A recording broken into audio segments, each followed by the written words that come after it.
Let's talk about the best of the worst cards from Dominaria United. These are the top 3 cards from that set that are seeing play in 1% or less decks according to EDH Rec. Starting at number 3, we have Sphinx of the Clear Skies. It's 3 and 2 blue for a 5/5 creature Sphinx, flying more 2 with Domain. Whenever Sphinx of the Clear Skies deals combat damage to a player, reveal the top X cards of your library, where X is the number of basic land types among lands you control. An opponent separates those cards into 2 piles, put 1 pile into your hand and the other into your graveyard. This one surprised me a little bit. It has a pretty sweet trigger. It is a combat damage trigger to a player, but it's got evasion and protection, so I think you probably get there.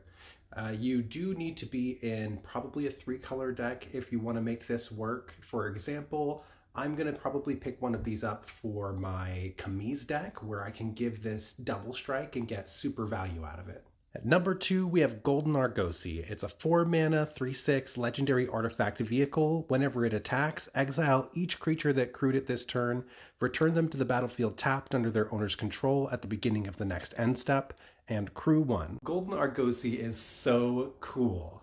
I don't know if it's actually underplayed, but it's really sweet. I have it in my Negan/Malik deck, and there I've only actually landed it twice, and both times it has been removed by my opponents before I could get to the following turn and actually attack with it.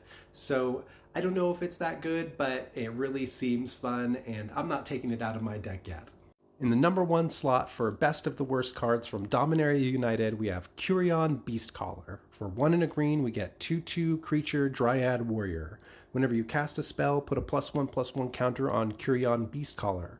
When Curion Beastcaller dies, distribute X +1/+1 counters among any number of target creatures you control, where X is the number of +1/+1 counters on Curion Beastcaller. Normally I don't like these small creatures that slowly grow up over time with +1/+1 counters, but this one I think is pretty interesting for the +1/+1 counters deck, because when it dies you get to distribute those counters across any number of creatures.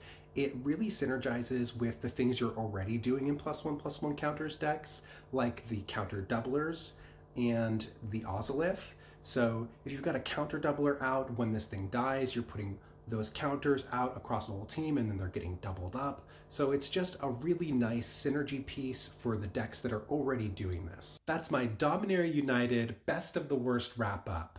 I'd love to hear your guys' experience with these cards. If you've seen them out in the wild, have they been good or bad? If you've never considered them for your decks, would you consider them for your current or future decks?